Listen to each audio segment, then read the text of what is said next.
So இன்றைக்கி வந்து பார்த்திங்கன்னா ஹிஸ்ட்ரியில் அடுத்த ஒரு டாபிக் வந்து டெல்லி சுல்தனேட்ஸ் அப்படிங்கிறது டாப்பிக்கு. ஸோ டெல்லி சுல்தான்கள் பற்றி படிக்க போகிறோம்.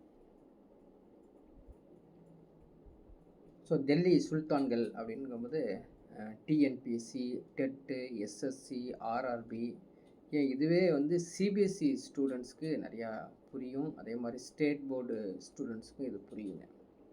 ஸோ நம்ம பார்க்க போகிறது அப்படின்னு பார்த்தீங்கன்னா, இந்த 1206 1526 இந்த சுல்தான்களுடைய ஆட்சி எப்படி நடந்தது அப்படிங்கிறதான் இந்த டாபிக் முழுக்க நாங்கள் பார்க்க போகிறோம். இதை வந்து பார்த்திங்கன்னா தொடர்ந்து ஃபுல்லாகவே கவனிங்க. அதுக்கப்புறம் என்ன பண்ணணும் அப்படின்னா, இந்த ஹிஸ்ட்ரி புக்கில் இருக்கக்கூடிய டெல்லி சுல்தான்கள் அப்படிங்கிறத எடுத்து நீங்கள் ஒரு டைம் ரீட் அவுட் பண்ணுங்கள். ஸோ ரீட் அவுட் பண்ணிங்கன்னா உங்களுக்கு அண்டர்ஸ்டாண்ட் ஆகும். நீங்கள் சொல்லி கொடுத்ததும் அங்கே போகிறப்ப அண்டர்ஸ்டாண்ட் ஆகும். அதுக்கப்புறம் தான் நீங்கள் வந்து மனப்பாடம் பண்ண ஆரம்பிக்கணும். டைம் லைன்ஸ்லாம் வந்து ஸ்ட்ராங்காக அண்டர்ஸ்டாண்ட் பண்ண வச்சுக்கணும். சரிங்களா? எஸ்எஸ்சி, ஆர்ஆர்பிலலாம் முக்கியமாக இந்த எஸ்எஸ்சிலலாம் கேட்டு விட்ருவாங்க நிறையா கொஷின்ஸ். நம்மளுக்கு தெரியும் ஹிஸ்ட்ரிலையும் TNPSC, TET, social science topics எழுதுகிறவங்க அவங்களுக்கும் வந்து இந்த டாபிக் வெரி வெரி இம்பார்ட்டண்ட். சரிங்களா? ஸோ இங்கே நான் சொல்ல போகிறது பார்த்திங்கன்னா, எக்ஸாமினேஷனுக்கு என்ன முக்கியமான இம்பார்ட்டண்ட் பாயிண்ட்ஸ் இருக்கோ அதை பற்றி தான் நம்ம இங்கே டிஸ்கஸ் பண்ண போகிறோம். ஃபஸ்ட்டு பார்க்கலாம், ஃபவுண்டேஷன் பார்க்க போகிறோம். யாருடைய ஃபவுண்டேஷன் அப்படின்னு பார்த்தீங்கன்னா, இந்த டெல்லி சுல்தான்களுடைய ஃபவுண்டேஷன். ஸோ ஃபவுண்டேஷன் அப்படிங்கிறது தோற்றத்தை பற்றி சொல்ல போகிறோம். எப்படி தோற்றம் ஆயிருக்கிறது அப்படின்னு பார்க்கலாம். ஸோ ஷார்ட்டாக இதை நோட் பண்ணிக்கணும் அப்படின்னு பார்த்தீங்கன்னா, டைம் லைன் சார்ட் தான். 1206 ஸ்டார்ட் ஆகி 1290 ஒரு ஆட்சி நடந்தது. பிறகு 1090 1320 வரைக்கும் ஒரு ஆட்சி. பிறகு 1320 1414. ஓகேங்களா? பிறகு 1414 1451. ஸோ லாஸ்ட்டாக 1451 to 1526 எங்களுடைய டோட்டல் டினஸ்டி கம்ப்ளீட் ஆகிடுது. ஓகேங்களா? எங்களுடைய வம்சங்கள் முடியுது. ஃபஸ்ட்டு எல்லாமே டினஸ்டி தான். ஸோ நீங்கள் வந்து ஒவ்வொரு முறை டினஸ்டினே படிக்க தேவையில்லை. ஸோ படிக்கும் பொழுதே அங்கே ஷார்ட்டாக நம்ம போயிடுறோம். ஓகேங்களா? எல்லாமே டினஸ்டியை தான், வம்சம் தான், அரச வம்சம் தான். எல்லாமே அரச வம்சத்தை தான் சொல்கிறோம். ஓகேங்களா? 1206 1290 அப்படின்னு பார்த்தீங்கன்னா ஸ்லேவ் டினஸ்டி. ஸ்லேவ் எதை குறிக்குது? அடிமை வம்சம் அப்படிங்கிறத குறிக்குது. ஓகேங்களா? அடுத்தது யார் அப்படின்னு பார்த்தீங்கன்னா, கில்ஜி வம்சத்தை குறிக்குதுங்க. ஸோ கில்ஜி அப்படிங்கிற நம்மளுக்கு தெரியும், வந்து ஆட்சி செய்தது சுல்தான்கள். அதுக்கப்புறம் துக்ளக் உடைய வம்சம், துக்ளக் டினஸ்டி. ஸோ அவங்களையும் நம்ம வந்து எந்த டைம் லைன் அப்படின்னு பார்த்துட்டு ஞாபகம் வச்சுக்கணும். அது சையத் டினஸ்டி, சையது அரச வம்சம். அடுத்து கடைசியாக லோடி வம்சம், அவரை ஞாபகம் வச்சுக்கணும். லோடி அரச வம்சம். இது ஏன் தனியாக எழுதியிருக்கேன்னு தெரியுங்களா? இதுவே வந்து பொறுத்துகளை வரும். சரிங்களா? இதுவே வந்து பொறுத்துகளை வரனால இது தனியாகவே ஒரு சார்ட் மாதிரியே உங்களுக்கு கொடுத்துருக்கேன். இதை நீங்கள் ஒரு 5 to 10 minutes டைம் எடுத்து மனப்பாடம் பண்ணி ரீகால் பண்ணி வச்சுக்கிட்டோம்னா அவ்வளோதாங்க. இதில் ஒரு கொஷின் வந்து அவுட்டுன்னு அர்த்தம். ஓகேங்களா? அதுக்கப்புறம் ஹிஸ்ட்ரியை படிக்க போகிறோம் நம்ம. ஸோ ஹிஸ்ட்ரி ஸ்டார்ட் பண்ணோம்னா ஃபஸ்ட்டு யாருது அப்படின்னு பார்த்தீங்கன்னா, ஸ்லேவ் டினஸ்டி அப்படின்னு பார்க்குறோம். இவங்க என்னென்ன செஞ்சாங்க, இவங்களுடைய முக்கியமான பாயிண்ட்டு அப்படிங்கிறது தெரியும். ஸோ திரும்ப அதே எழுத வேண்டாம். இது 1206 1290. யாருங்க முக்கியமானவர்? இந்த வம்சத்தை உருவாக்கியவர் யார் அப்படின்னு பார்த்தீங்கன்னா, குத்புதீன் ஐபக்.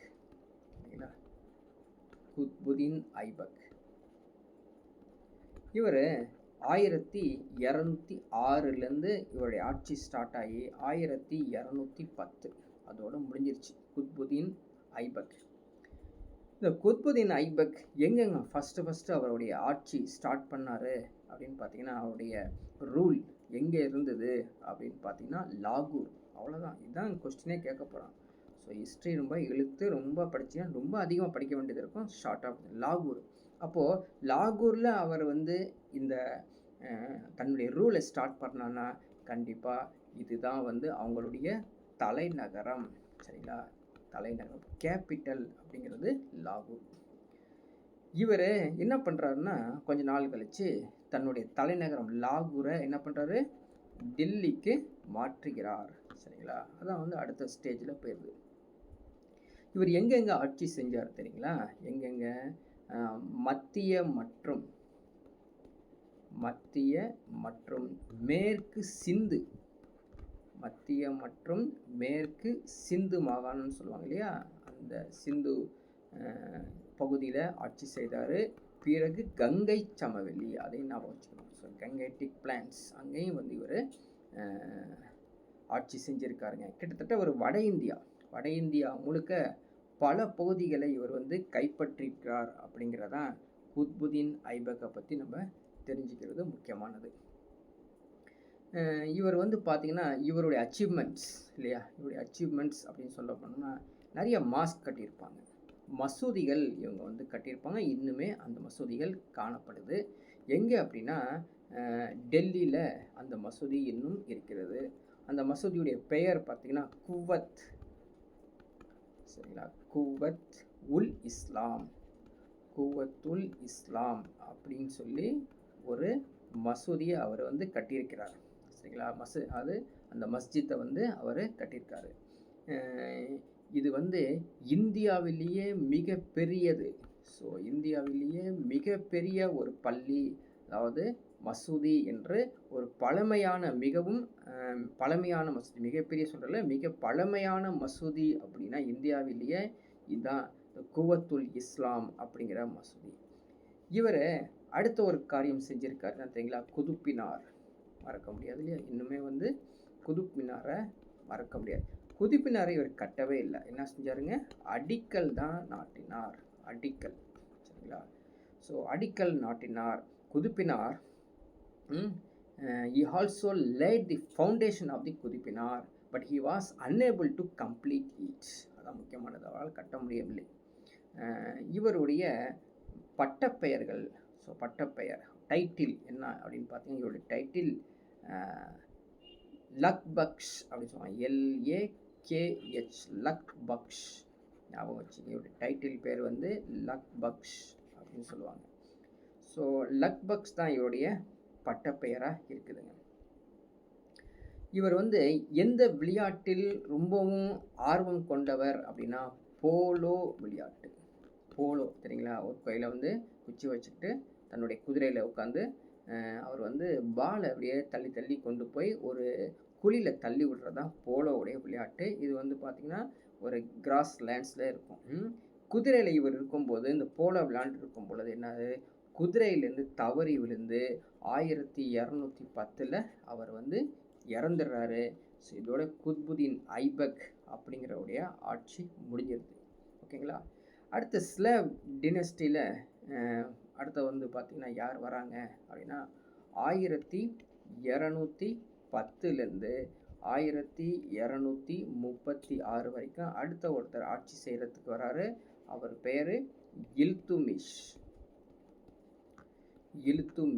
அப்படிங்கிறவர் ஆட்சி செய்ய வராருங்க. சரிங்களா, இவர் யார், இவருடைய உண்மையான பெயர் அப்படின்னா சம்சுதீன் இல்துமிஷ் அப்படின்னு பெயர். இவர் வந்து பார்த்திங்கன்னா இவர் யார் அப்படின்னு சொல்லி நம்ம ஒரு ஏரோ மார்க் போட்டு கேட்டோம்னா, இதுக்கு முன்னாடி இருந்தாரே ஒருத்தர் குத்புதீன்.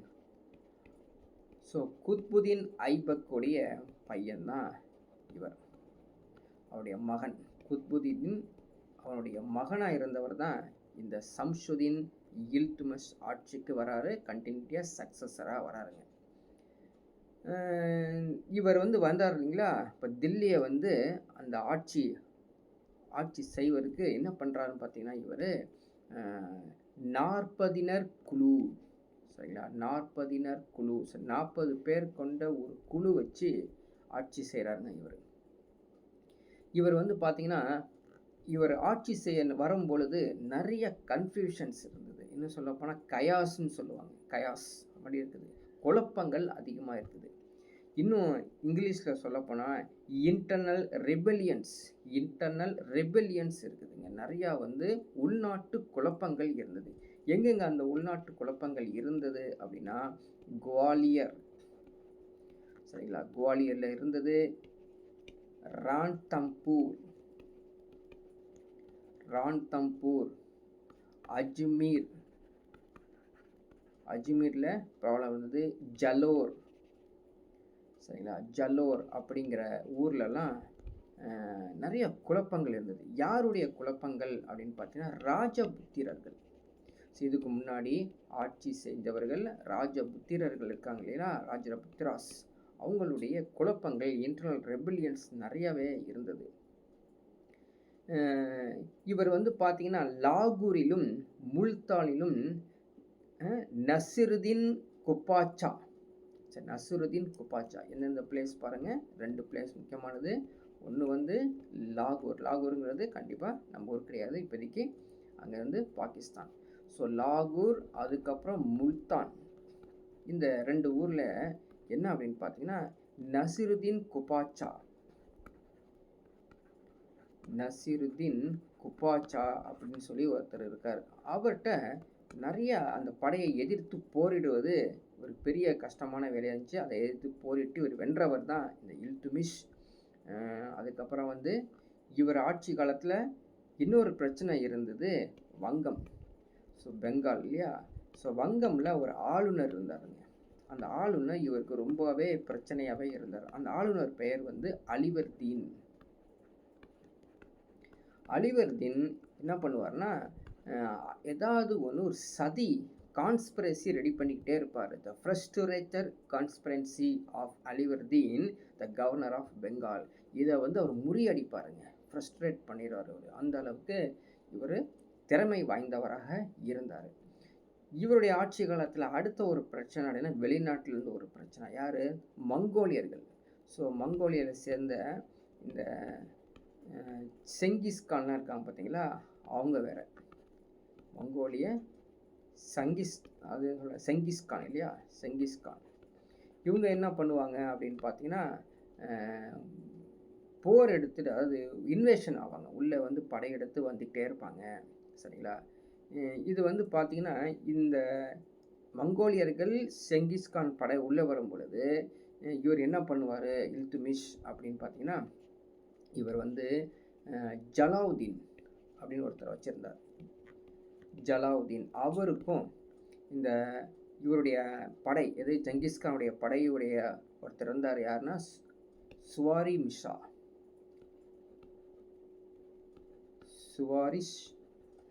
மிஷா அப்படிங்கிற இவங்க 2 பேர்த்துக்கு நடுவில் நிறைய போர்கள் பிரச்சனையாக இருக்குங்க. ஏன்னா ஜலாவுதீனும் இந்த சுவாரிஷ் மிஷாவும் சண்டை போட்டே இருப்பாங்க. அதனால் என்ன பண்ணுவாங்க அப்படின்னு பார்த்தீங்கன்னா, ஜலாவுதீன் வந்து இல்துமிஷோடைய இது கேட்பாருங்க, உதவி கேட்க போவார். எனக்கு உனக்கு உதவி பண்ணு, இது மாதிரி பிரச்சனை இருக்குது அப்படின்னு. ஆனால் இல்துமிஷ் என்ன பண்ணுறாரு, இவரை வந்து என்ன பண்ணுறாருங்க, ஆதரவு கொடுக்க மறுக்கிறாரு. நானும் உனக்கு ஆதரவு கொடுக்க மாட்டேன் அப்படின்னு சொல்கிறாரு, சரிங்களா? ஸோ இந்த பிரச்சனையோடு இப்படி இருக்கும் பொழுது இந்த இல்துமிஷ் தான் என்ன பண்ணுறாருங்க, கேள்விப்பட்டிருப்போம் இல்லையா? இல்துமிஷ் 243 அடி, சரிங்களா? 243 அடி உயரத்தில் அந்த குதுப்பினாரை கட்டி முடிக்கிறாருங்க. வெற்றி தூணை வந்து கண்டுபிடிக்கிறாரு. ஏன் அப்படின்னு பார்த்தீங்கன்னா, இந்த எல்லா பிரச்சனையும் இவர் வந்து சால்வ் பண்ணி அதை வந்து ஞாபகார்த்தமாக வெற்றி தூண், சரிங்களா? இந்த விக்டரி சொல்கிறதுங்க, அந்த விக்டரி எடுத்ததுக்காக இந்த விக்டரி டவர் அப்படின்னு சொல்லுவோம். ஸோ கோலோசல், ஆக்சுவலாக இங்கிலீஷில் வந்து பார்த்தீங்கன்னா COLOSSEAL, colossal victory tower of 243 feet at Delhi. Qutub Minar ஒரு ஃபேமஸானதுங்க. இந்த குதுப்பினாருடைய அந்த கலவைகள் என்ன அப்படின்னு கூட கேட்பாங்க. ஸோ ஞாபகம் வச்சுக்கணும். காப்பர், சில்வர், சரிங்களா, காப்பர், சில்வர், அதுக்கப்புறம் கோல்டு, இந்த 3 நாள் செய்யப்பட்டது. அதாவது கிட்டத்தட்ட வந்து பார்த்திங்கன்னா 2 பேசிக் காயின்ஸ் வச்சுருப்பாங்க. அதில் வந்து காப்பர், சில்வர் அதை சேர்த்து செஞ்சுருப்பாங்க. பட் என்னன்னா இந்த இது ஏன் இது செஞ்சுருக்காங்க அப்படிங்கிறத கொஞ்சம் திங்க் பண்ணி பார்த்தீங்கன்னா, முக்கியமாகவே அயன் தான் அதில் இருக்கும் இல்லையா? அயனோடு சேர்ந்து காப்பர், சில்வர், தங்கம். ஆனால் காப்பர் நாணயம் இருந்திருக்குது, சில்வர் நாணயம் இருந்திருக்குது, கோல்டு நாணயங்களும் இவருடைய ஆட்சி காலத்தில் குறிப்பிடத்தகுந்த முக்கியமானது அப்படின்னு சொல்லி நம்ம இல்துமிஷை பற்றி முழுசாக பார்த்து முடிக்கிறோம். ஓகேங்களா? அடுத்த ஒன்று 1236 ஆட்சிக்கு வராங்க. 1240 கிட்ட 4 வருடங்கள் தான் இவர் வந்து ஆட்சி செய்கிறாங்க. இவங்க பேர் ரஷ்யா அப்படிங்கிறவங்க. சரிங்களா? ரஷ்யா பேசிக்காகவே வந்து திறமை வாய்ந்தவர்கள் அப்படின்னு சொல்லலாம். திறமை வாய்ந்தவர்கள், மன வலிமை கொண்ட ஒரு வீராங்கனை. சரிங்களா? இவர் வந்து தனியாகவே போரிடக்கூட வல்லமை வாய்ந்தவர்கள். அந்த அளவுக்கு இவங்க ஃபேமஸ் ஆனவங்க. ஆனால் இவங்களுக்கு ஒரு ப்ராப்ளம் இருந்துச்சு. என்ன ப்ராப்ளம் அப்படின்னா, இவங்க ஆட்சிக்கு வர்றதுக்கு எதிர்ப்பு இருந்தது. யார் அப்படின்னு பார்த்தீங்கன்னா, துருக்கிய இனத்தில். சரிங்களா? துருக்கியர்கள், அந்த இருக்கக்கூடிய பிரபுக்கள், அதாவது பணம் படைத்த பிரபுக்கள்லாம் இருப்பாங்க இல்லையா, அந்த துருக்கியர்கள், அந்த துருக்கி இனத்தை இவர் சாராமல் இருக்கிறனால துருக்கியர்கள் இவரெல்லாம் ஆட்சிக்கெலாம் வரக்கூடியன்னு சொல்லி வெறுப்பு காமிப்பாங்க. சரிங்களா? அதனால் வந்து பஞ்சாபில் வந்து பார்த்திங்கன்னா நிறையாவே வந்து மங்கோலியர்களுடைய இன்வேஷன், தாக்குதல் வந்துக்கிட்டே இருக்கும் இவருக்கு. இவர் அந்த தாக்குதலை வந்து எதிர்கொள்ளவே முடியாது. அந்த ப்ராப்ளத்தில் தான் இவர் இருந்துக்கிட்டே ஆட்சி செஞ்சுருக்காரு. சரிங்களா? ஸோ இந்த ரஜியா சுல்தானா அப்படின்னு சொல்லுவாங்க. இவங்களுடைய உண்மையான பேர் வந்து ரஜியா சுல்தானா. இவர் வந்து பேசிக்காக யார் அப்படின்னு பார்த்தீங்கன்னா, இல்துமிஷ் இருக்காங்க, அவங்களுடைய மகள் தான். இல்துமிஷோடைய மகள் தான் இந்த ரஜியா சுல்தானா. துருக்கிய பிரபுக்கெல்லாம் எதிர்ப்பு தெரிவித்தாங்க அப்படிங்கிறத நம்ம கேள்விப்பட்டிருக்கோம். இது மட்டும் இல்லாமல் அப்படின்னு பார்த்தீங்கன்னா, மொரோக்கோ நாட்டை சேர்ந்த ஒரு பயணி, இதை நோட் பண்ணி வச்சுக்கணும், கேட்டுருவாங்க. மொரோக்கோ நாட்டை சேர்ந்த ஒரு பயணி, அவர் பேர் என்ன அப்படின்னு பார்த்தீங்கன்னா இபின் பத்துதா.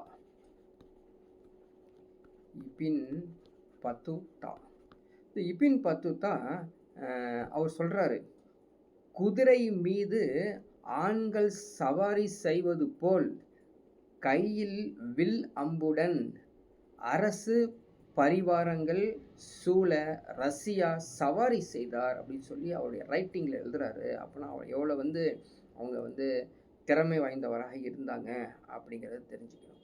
சரிங்களா? அதுக்கப்புறம் வந்து பார்த்திங்கன்னா ஒரு அடிமை. சரிங்களா? ஒரு அடிமையை வந்து இவங்க வந்து மேரேஜ் பண்ணுறாங்க. எந்த நாட்டு அடிமை அப்படின்னு பார்த்தீங்கன்னா அபிசீனியாவை சேர்ந்த ஒரு அடிமை, ஸ்லாவ் இல்லையா, ஜலாலுதீன் அப்படிங்கிறவரை இவங்க வந்து மேரேஜ் பண்ணுறாங்க. ஸோ குதிரை பணித்துறை தலைவராக இருந்தவர் தான் இந்த அமீர்ஹி அகூர் அப்படிங்கிற உயர்ந்த பதவியில் இவர் இருந்தார். ஸோ கொஞ்ச நாள் தான் இவங்க வந்து ஆட்சி செஞ்சாங்க. பிறகு அவர் வந்து இந்த ஆட்சியை விட்டு ஒரு 4 இயர்ஸ்லேயே பல பிரச்சனைகள் ஃபேஸ் பண்ணி வெளியே வந்துடுறாங்க. ஸோ ரஜியாவுடைய நிறையா வீரர் பற்றி அவங்க எத்தனை பிரச்சனைகள் ஃபேஸ் பண்ணாங்க மட்டும்தான் நம்ம கொடுத்துருக்கு. அவங்க ஆட்சியில் பற்றி என்னென்ன கொடுத்துருக்கான்னு டீட்டெயில்ஸ் குறைவாகவே இருக்குது. இவருக்கு பின்னாடி வந்தவர் யார் அப்படின்னு பார்த்தீங்கன்னா, 1266 1287 வரைக்கும் ஆட்சி செய்தவர் பால்பன் அப்படிங்கிறவர் ஆட்சி செய்தாருங்க.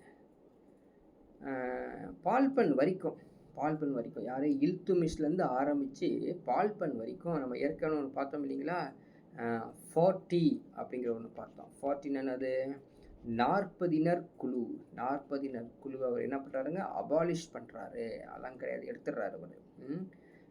இவர் என்ன இதை 40 வந்து அபாலிஷ் பண்ணிட்டு அவர் கொண்டு வந்தது என்ன அப்படின்னு பார்த்தீங்கன்னா, துருக்கிய பிரபுக்களுடைய குழு, துருக்கிய ஆதரவு இருந்தால துருக்கிய பிரபுக்கள் குழுவை வந்து இவர் ஃபார்ம் பண்ணுறாரு. சரிங்களா? அது இல்லாமல் துருக்கிய பிரபுக்கள் குழு ஆதரவோடு தன்னுடைய பகைமையெல்லாம் வந்து அவர் வந்து அது ரஷ்யாவில் இருந்த பகைமை எல்லாத்தையும் இவர் வந்து கிளியர் பண்ணிக்கிறாரு. ஓகேங்களா? அதே மாதிரி தனது ஆட்சிக்கு எதிராக சதி செய்வோரை அவர் என்ன பண்ணுறாரு, போய் கண்டுபிடிச்சி ஒற்றர்கள் மூலமாக ஸ்பைஸ் வச்சு கண்டுபிடிச்சு அதை வந்து ஒழிச்சு கட்டி தன்னுடைய ஆட்சியை நிலைநாட்டுவதில் மிகவும் சிறந்தவர் இந்த பால்பன் அப்படிங்கிறது முக்கியமானது. பால்பனுடைய முக்கியமான இன்னொன்று பார்த்திங்கன்னா லா அண்ட் ஆர்டர். ஸோ அது வந்து பால்பனுடைய முக்கியமானது. சட்ட ஒழுங்கை நிலைநாட்டக்கூடியவராக இருந்தார். சரிங்களா? இவர் வந்து பார்த்திங்கன்னா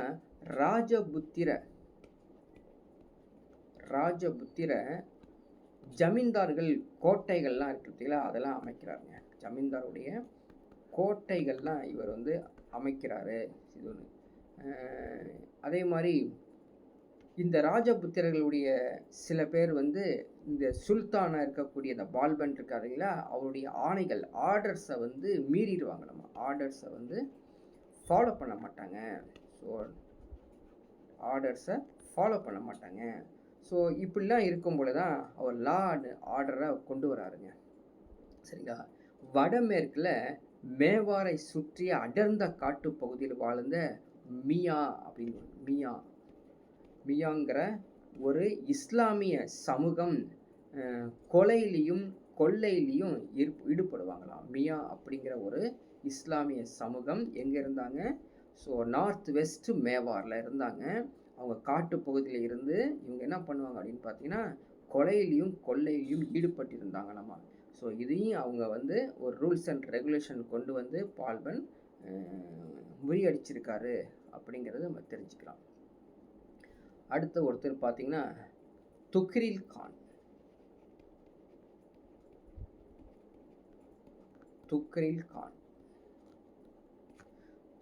கான் எங்கே யார் அப்படின்னு பார்த்தீங்கன்னா வங்கத்தில். துக்ரில் கான் வந்து வங்கம் இருக்கு இல்லையா, பெங்கால், அங்கே வந்து ஆளுநராக இருந்தவர். அவர் தான் வந்து துக்ரில் கான். அதே மாதிரி இது வங்கமில் ஆளுநர் இருந்தவர் யார்? துக்ரில். ஞாபகம் வச்சுக்கோங்க. ஏன்னா அடுத்த ஒரு ஊர் வரப்போகுது. அந்த ஊர் என்ன அப்படின்னு பார்த்தீங்கன்னா அவத்து இருக்கக்கூடிய ஆளுநர் பெயர் என்ன அப்படின்னு பார்த்தீங்கன்னா அமீன் கான். துக்ரில் கான், இவர் வந்து அமீன் கான். சரிங்களா? ஸோ இவங்க 2 பேர் பேட்டில்ஸ் ஒரு பக்கம் இருக்கும். அதுக்கப்புறம் இவங்க பேட்டில்ஸ் மட்டும் இல்லாமல் என்ன அப்படின்னு பார்த்தீங்கன்னா இந்த துக்ரில் கான் லக்னோ பக்கம் திரும்புவாருங்க. லக்னோவில் வந்து அந்த பகுதியை வந்து கேப்சர் பண்ணுறதுக்காக லக்னோலேருந்து அப்படியே திரிபுரா அந்த பிளேஸையும் இவர் வந்து கேப்சர் பண்ண போயிருக்காரு. அங்கே பார்த்தீங்கன்னா அங்கே துக்ரில் கானை பிடித்த பால்பன் படை வீரர்கள் அவரை கொன்றனர். ஸோ பால்பன் ஆட்சி செஞ்சிட்டு இருக்கும் பொழுது இந்த சமகாலத்தில் நடந்தது தான் இந்த நிகழ்வு. ஸோ ஆளுநர்களே தனியாகவே ஆட்சி புரியறதுக்காக லக்னோலேருந்து திரிபுராவுக்கு போகும் பொழுது பால்பனுடைய படை வீரர்கள் அவரை வந்து கொன்றாங்க. சரிங்களா? அப்புறம் கடைசியாக வங்கத்தில் வந்து துக்ரில் கான் வந்து இறந்துடுறாரு இல்லையா, எங்கே? திரிபுராவில் அந்த படை வீரர்களோட இறந்துடுறாரு. இப்போது இறந்த அந்த பிளேஸை ஃபில் பண்ணுறதுக்காக பால்பன் என்றப்ப என்ன பண்ணுறான்னா பால்பனுடைய மகன் பெயர் வந்து புக்ரா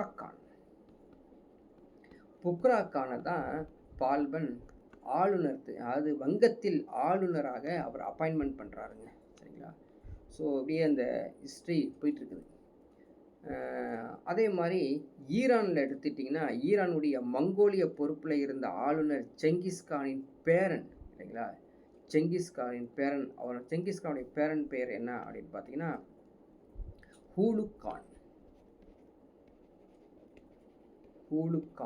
ஸோ ஹூலுக் கான் யார் அப்படின்னு பார்த்தீங்கன்னா செங்கிஸ்கானுடைய பேரனும் யாருங்க? ஹூலுக் கான்.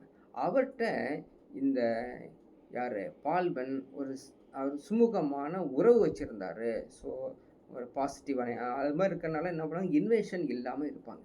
சரிங்களா.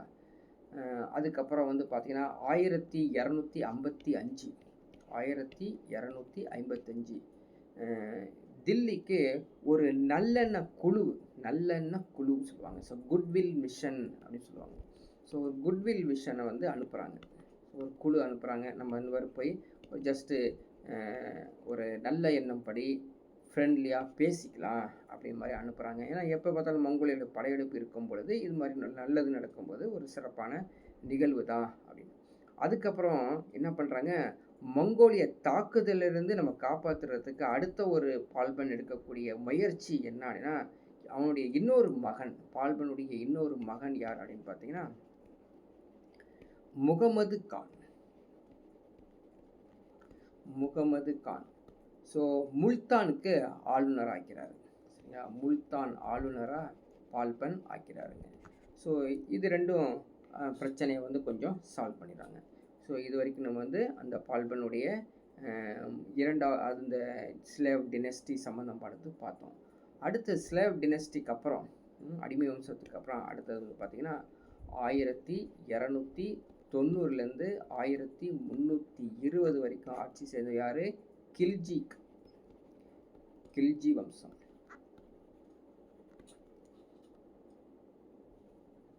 ஸோ கில்ஜி வம்சத்தில் முதல்ல இருக்கவர் யார் அப்படின்னா ஜலாலுதீன் கில்ஜி. அவர் தான் முக்கியமானவர். அவரால் அந்த பெயர்கள் மூலமாக தான் இந்த கில்ஜி வம்சம் ஸ்டார்ட் பண்ணுறது. பட் இவர் வந்து எப்படின்னா ஒரு சிஸ்டமேட்டிக் என்ன சொல்கிறதுங்க, த்ரோன் ஆகிறாரு, முறைப்படி அரசராகிறாரு. இவர் வந்து முறைப்படி அரசராக நியமிக்கப்படுறாரு, வந்து அரியணை ஏறுகிறார். சரிங்களா. இவர் வந்து தமது முதிய வயதில் கூட மங்கோலிய கூட்டங்களை எதிர்த்து போராடியவருங்கிறது முக்கியமானதுங்க. அவர் நுழைவு வாயிலே வந்து பல போராட்டங்கள் நடத்தியிருக்காருங்க. போராட்டம் மீன்ஸ் படை வீரர்கள் வச்சு ஒரு பேட்டில்ஸே நடத்தியிருக்காரு. எந்த காலத்தில் வந்து பார்த்தீங்கன்னா 1292. ஏன்னா அவர் 90ல் அரியணை ஏறாரு, 92லேயே வந்து பார்த்தீங்கன்னா சக்ஸஸ்ஃபுல் ஹால்டன்னா மங்கோலியர்கள் இந்தியாவுக்குள் நுழைவதை நிறுத்துறாரு அப்படிங்கிறது 1292. இவருடைய ஆட்சி காலத்தில் காரா அப்படிங்கிற ஒரு பிளேஸ், இப்படி வந்து வங்கம் பார்த்தோம், அதுக்கப்புறம் இது ஒரு முல்தான் பார்த்தோம்ல, அதே மாதிரி காரா. ஸோ காராவுடைய ஆளுநராக ஒருத்தர் வந்து இவர் நியமிக்கிறாருங்க. காராவுடைய ஆளுநர் பேர்னா இந்த ஜலாலுதீன் அப்படின்னு சொல்லக்கூடிய இவர் தான். முன்னாடியே இருந்தவர் ஜலாலுதீன் கில்ஜி எங்கே இருந்தார், காராவுடைய ஆளுநராக இருந்தார். சரிங்களா. இவர் வந்து மால்வா அப்படிங்கிற ஒரு பிளேஸை வந்து படையெடுத்து போவாருங்க. மால்வாவுடைய பிளேஸை படையெடுத்து போவார். பெருமளவு படையெடுத்து போயிட்டு அங்கே உள்ள செல்வங்களை எல்லாத்தையுமே சூறையாடுவார். சரிங்களா. தேவகிரிக்கு போய் அங்கேயும் வந்து அதிகமாக சூறையாடுவார். டெல்லிக்கு வந்து அங்கேயும் வந்து நிறையா சூறையாடிட்டு போகக்கூடிய வேலையை தான் இந்த வேலை செஞ்சிட்ருப்பாருங்க. ஸோ ஜலாலுதீன் வந்து பார்த்திங்கன்னா கிட்டத்தட்ட 6 ஆண்டு காலம் 6 இயர்ஸ் வந்து அவர் ஆட்சி செஞ்சுருக்காருங்க. சரிங்களா. அந்த ஆட்சி செயலில் 1296 இவருடைய ஆட்சி வந்து யார், ஜலாலுதீன் கில்ஜி வம்சத்திலேயே ஜலாலுதீன் கில்ஜி வந்து 1290 96 வரைக்கும் தான் ஆட்சி செஞ்சுருக்காருங்க ஜலாலுதீன் கில்ஜி. சரிங்களா. இவருக்கு அடுத்தபடியாக வந்தவர் தான் அலாவுதீன் கில்ஜி.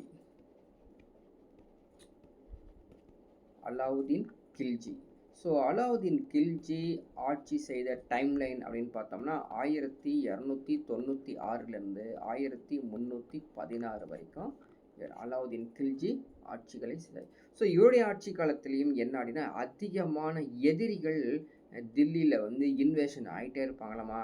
அதை வந்து தடுப்பதே ஒரு முக்கியமான வேலையாகவே இருக்கும் ஒன்று. அதுக்கப்புறம் மங்கோலியர்களுடைய இன்வேஷனையும் இவர் பார்த்துக்கிட்டே இருப்பார். ஸோ தொடர்ந்து இந்த பிரச்சனை சுல்தான்களுக்கு இருந்துக்கிட்டே இருந்தது. சரிங்களா. 1298 1298ல் மங்கோலியர் தில்லியை உக்கிரமாக தாக்குகிறார். சரிங்களா? 1208 மங்கோல் த்ரெட்ஸ் அப்படின்னு சொல்லுவாங்க. ஸோ இது ஞாபகம் வச்சுக்கணும். மங்கோல் த்ரெட்ஸ் அப்படிங்கிறது டில்லியை டைரெக்டாகவே வந்து அவங்க வந்து ஒரு பயங்கரமான ஒரு தாக்குதல் நடத்துறது ஒரு முக்கியமான நிகழ்வு.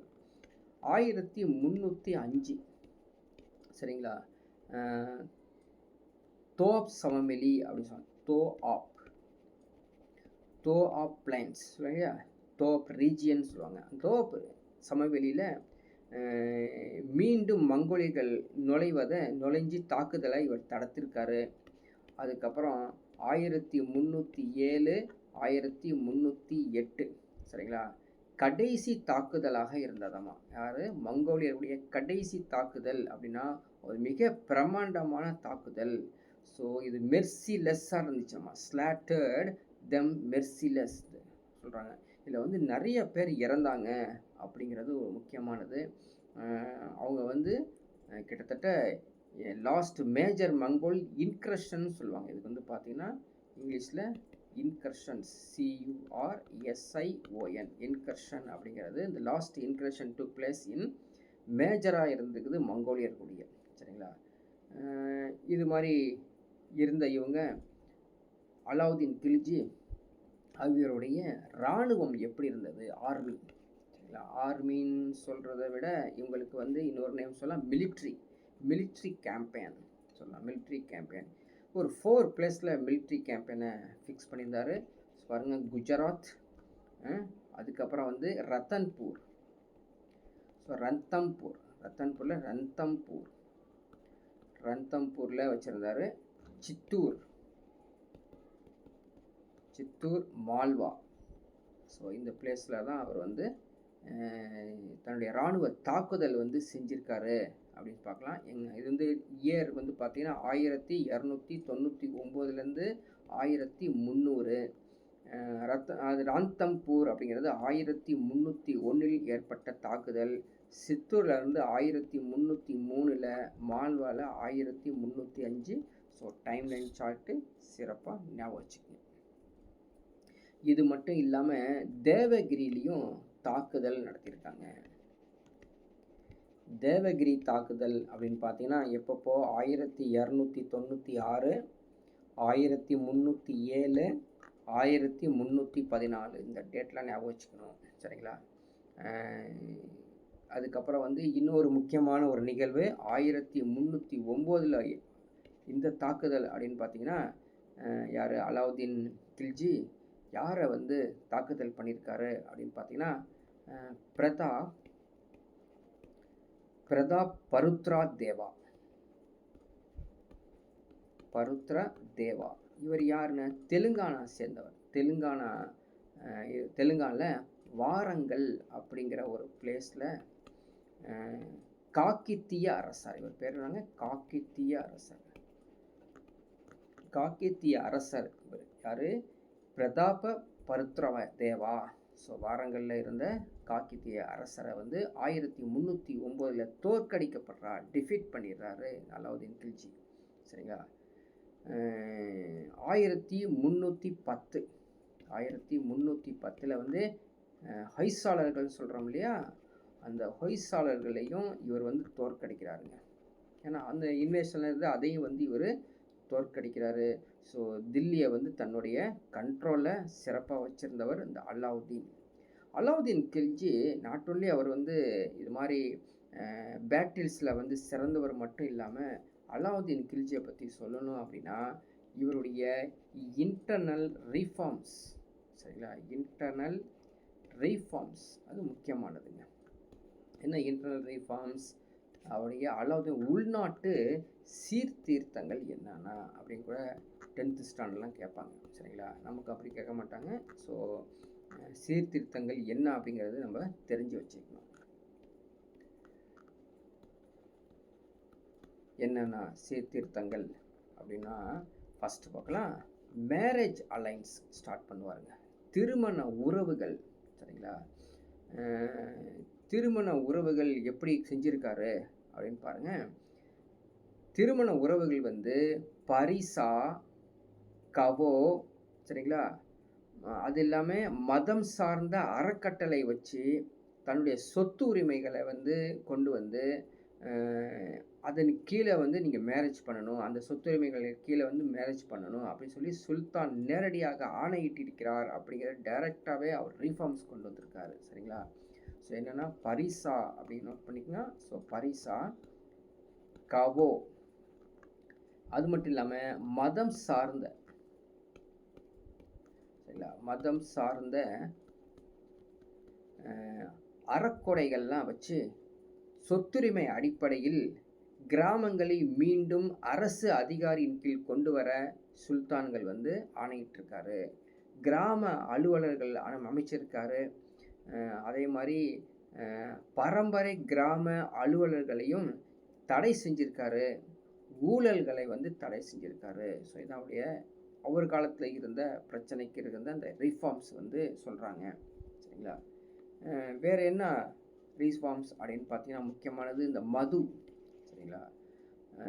லிக்வர்ஸ் வந்து ப்ராஹிபிட்டட் அப்படி. ஸோ மதுவை வந்து தடை செஞ்சிருக்காரு அலாவுதீன் கில்ஜி. சூதாட்டம் சரிங்களா? கேம்பிளிங்கை வந்து தடை செஞ்சிருக்காரு. யாராவது சூதாட்டம் செஞ்சாங்க அப்படின்னா நகரத்தை விட்டே வெளியே தள்ளி விட்டுருவாங்களாமா. அந்த அளவுக்கு அவர் ஸ்ட்ரிக்டாக ஆக்ஷன் எடுத்திருக்காரு. உழவர்களுக்கு விவசாயிகள் உழவர்கள் அவங்களுக்கு வந்து வரி வாங்கியிருக்காரு. பட் எப்படின்னா ஜமீன்தார்கள் மூலமாக வாங்கலை, நேரடி நில வரி வாங்கியிருக்காரு. ஸோ இதெல்லாம் வந்து அவருடைய ரிஃபார்ம்ஸில் சேர்ந்துருக்குது. கிராம தலைவர்கள் மரபாக இருந்து அவங்க வந்து இந்த நிலவரிகளை வந்து வாங்குவாங்களாமா. ஆனால் அலாவுதீன் பொறுத்த வரைக்கும் நெகட்டிவ் அப்படின்னு வரி சுமை கொடுத்துருக்காரு அப்படிங்கிறது முக்கியமானது. வரி சுமை. So eventually force the Sultan to relax the restrictions அப்படிலாம் சிலது வரி சுமையெல்லாம் வந்து கொஞ்சம் நீக்கி அவருடைய ரிஃபார்ம்ஸில் இருந்திருக்குது அப்படிங்கிறது ஒன்று தெரிஞ்சுக்கலாம். சரி, இவருடைய ரீஃபார்ம்ஸ் அடுத்த ஒன்று முக்கியமான ரீஃபார்ம்ஸ் பார்த்தீங்கன்னா மார்க்கெட் ரீஃபார்ம்ஸ் என்ன? சந்தை சீர்திருத்தங்கள்லாம் செஞ்சுருக்காராமா. என்ன சந்தை சீர்திருத்தங்கள் பண்ணியிருக்காரு பார்க்கலாம். படை வீரர்களுக்கு கொள்ளையில் பங்கு தராமல் பணமாக ஊதியம் வழங்கிய சுல்தான் அப்படின்னு சொல்லி ஒரு ஸ்டேட்மெண்ட்டாகவே அருமையாக கொடுத்துருக்காங்க. என்னங்க, அதாவது படை வீரர்கள் போகிறாங்க, வின் பண்ணுறாங்க, கொள்ளை கொண்டு அந்த வின் பண்ணி அந்த இருக்க பொருட்கள்லாம் கொண்டு வராங்க இல்லையா? அந்த பொருட்களை வந்து இதுக்கு முன்னாடி இருந்த ராஜாக்கள் வந்து ஷேர் கொடுப்பாங்க இல்லையா? ஸோ ஷேரை வந்து இவர் அவாய்ட் பண்ணியிருக்காரு. சரிங்களா? ஷேருக்கு பதிலாக என்ன பண்ணியிருக்காரு? ஊதியமாக கொடுத்துருக்காருங்க. சரிங்களா? ஊதியம்னா சேலரியாக கொடுத்துருக்கலாம், அதான் சொல்கிறாங்க. ஸோ ஊதியமாக கொடுத்துருக்காது. இவருடைய மார்க்கெட் ரிஃபார்ம்ஸில் சேர்த்துக்கணும். ஸோ நெக்ஸ்ட்டு அப்படின்னு பார்த்தீங்கன்னா குறைந்த ஊதியம் தான் கொடுத்துருக்காராம். குறைந்த ஊதியத்தை படை வீரர்களுக்கு நிர்ணயம் செஞ்சுருக்காரு அப்படிங்கிறதும் அடுத்த ஒரு ரீஃபார்ம்ஸில் சேருது. இவங்க யார்? இந்த அலாவுதீன் கில்ஜி தன்னுடைய ரீஃபார்ம்ஸில் அடுத்தது வந்து பார்த்திங்கன்னா பண்டங்கள், ஸோ ப்ராடக்ட்ஸுடைய ரேட் இருக்கு இல்லைங்களா, காஸ்ட்டு, அதை வந்து குறைக்கிறதுக்கு ஆர் கண்ட்ரோல் பண்ணுறதுக்கு, கட்டுப்படுத்துறதுக்கு கள்ளச்சந்தை, பதுக்கல் இதெல்லாம் வந்து கண்டுபிடிப்பாராமா. ஸோ எங்கேயாவது பதுக்கல் இருக்குதா அப்படின்னு பார்க்குறது, கள்ளச்சந்தை இதெல்லாம் வந்து ஸ்பைஸ் வச்சு கண்டுபிடிப்பாராமா. ஸோ ஸ்பைஸ் வச்சு கண்டுபிடிச்சி ஒரு நெட்வொர்க்கே ஃபார்ம் பண்ணிப்பான். பிளாக் மார்க்கெட் அண்ட் ஹார்டிங் சொல்லுவாங்க. HOARDING. ஸோ ஹார்டிங் அப்படிங்கிறதும் இந்த பிளாக் மார்க்கெட்டை வந்து தன்னுடைய ஸ்பைஸ் வச்சு கண்டுபிடிச்சி அதை வந்து ஒழிச்சு கட்டுறது இவருடைய வேலையாக இருந்தது. இதனால் என்னாச்சு? விலை ஒழுங்கு முறையில் இருந்ததாம்மா. சரிங்களா? அடுத்த இவருடைய ரீஃபார்ம்ஸில் வந்து பார்த்தீங்கன்னா எடை குறைவு. எவனாவது வந்து எடை குறைவு வந்து செஞ்சிட்டான் அப்படின்னா அது வந்து கடுமையான தண்டனை வந்து கொடுத்துருக்காரு. சரிங்களா? ஏன் எவ்வளோ எடை குறைச்சியோ அந்த எடைக்கு உன்னுடைய சதையை வெட்டி கொடுக்கணும் அப்படிங்கிற தண்டனையை வந்து விதிச்சிருக்காரு.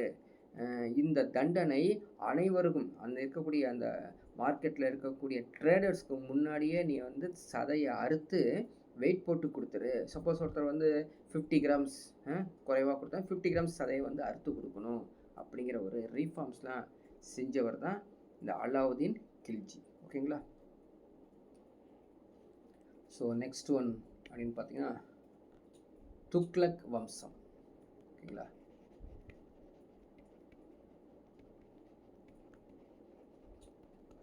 ஸோ துக்ளக் டினஸ்டி என்ன சொல்கிறாங்க, இவங்க வந்து முதல் வரக்கூடிய அந்த சுல்தான் பெயர் வந்து கியாசுதீன் துக்ளக். கியாசுதீன் துக்ளக் 1320 1325 வரைக்கும் அவர் ஆட்சி செஞ்சார். இவருடைய வேலைகள் என்ன இருந்தது, ரிகவர் த டெரிட்டரிஸ், இழந்த பகுதிகளை மீட்டார். அதுதான் இவருடைய வேலை. இழந்த பகுதிகளை வந்து மீட்டுவது தான் இவருடைய வேலையாகவே இருந்ததுங்க. சரியா. கியாசுதீன் துக்ளக்குடைய மகன், இவருடைய மகன் பேர் என்ன, ஜூனா கான் தான் யார், கியாசுதீன் துக்ளக்குடைய மகன். இவர் என்ன பண்ணுறாரு, வாரங்களுக்கு போக சொல்கிறாருங்க. வாரங்களில் போயிட்டு அங்கே வந்து போரிடு அப்படின்னா, அந்த போரிடு தான் என்னதுங்க, பிரதாப் ருத்ரானை வந்து வாரங்கள் இருந்த பிரதாப் ருத்ரான் ஏற்கனவே பார்த்தோம் இல்லையா, அவரை வந்து எகெயின் வெற்றி காண்றது தான் இந்த அடுத்த ஒரு நிகழ்வு துக்ளக் வம்சத்தில் நடக்குது. அங்கே போயிட்டு பிரதாப் ருத்ரானை வந்து கேப்சர் பண்ணி வின் பண்ணிவிட்டு அங்கே இருக்கக்கூடிய அனைத்தையும் ஒரு லூட் பண்ணுறாருங்க. ஸோ லூட்டட் வெல்த், ஸோ பெரும் செல்வத்தை அள்ளி கொண்டு வந்து தன்னுடைய அப்பாட்டை வந்து கியாசுதீன் துக்ளக்கிட்ட கொடுக்குறாருங்க. இவர் என்ன பண்ணுறாரு, இந்த செல்வம் இருக்கு இல்லையா, எல்லா செல்வமும் கிடச்சிருச்சு இல்லையா, எங்கேருந்து கிடச்சி, வாரங்கள்லேருந்து கிடச்சிக்கல, அது கொண்டு வந்து டெல்லிக்கு அருகே, ஸோ டெல்லிக்கு அருகே ஒரு சிட்டி ஒன்று ஸ்டார்ட் பண்ணுறாருங்க. அதுதான் வந்து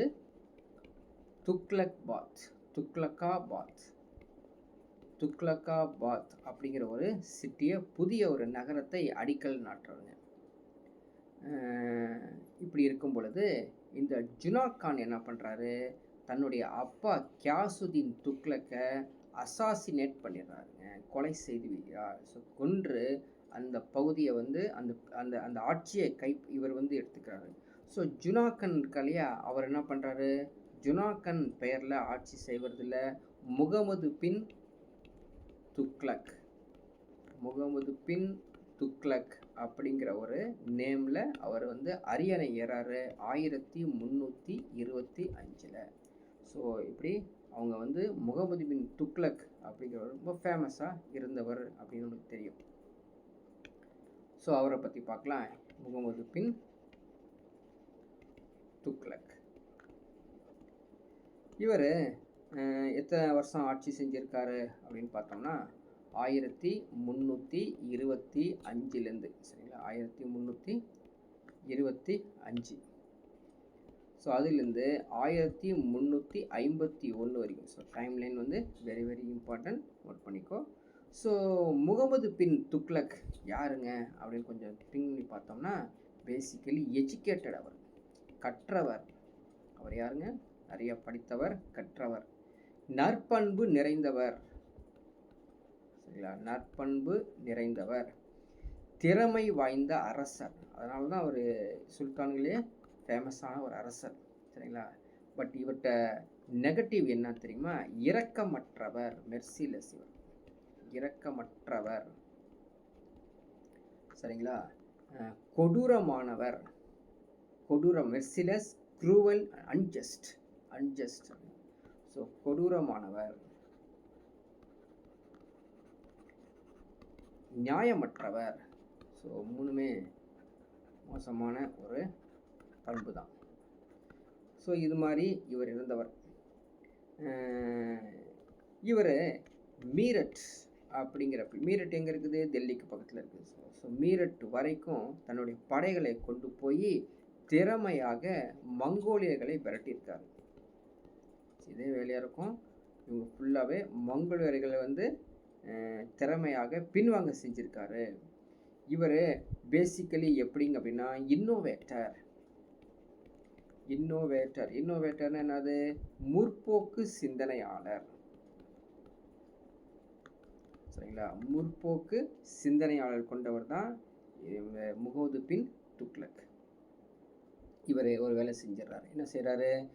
இவருடைய ஆட்சி காலத்தில் தில்லி அப்படிங்கிற ஒரு தலைநகரத்தை என்ன பண்ணுறாருங்க? தௌலதாபாத்துக்கு மாற்றுறாரு.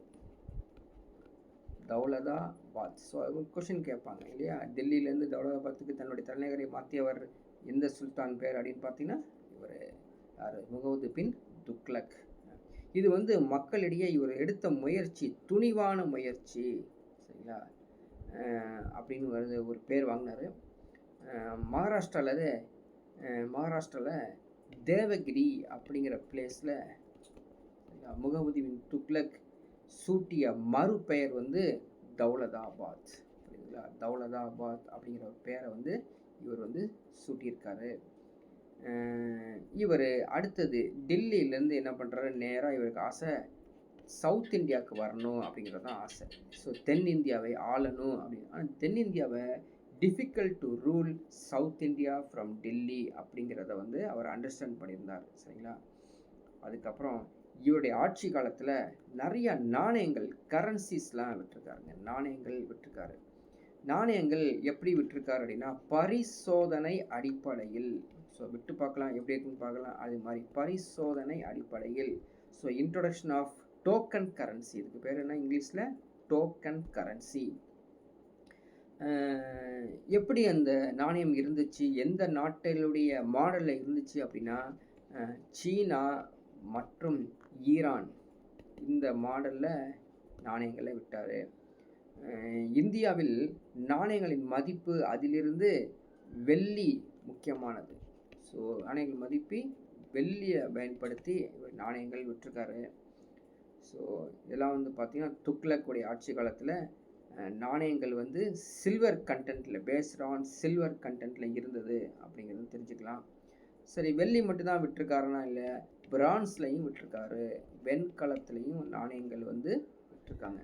ஸோ என்ன அப்படின்னு பார்த்தோம்னா வெள்ளி நாணயத்தை சில பேர் வெண்கலத்தில் போலியாக விட்டுட்டாங்க. நம்ம சரிங்களா? போலியாக விட்டுட்டாங்க அப்படின்னு.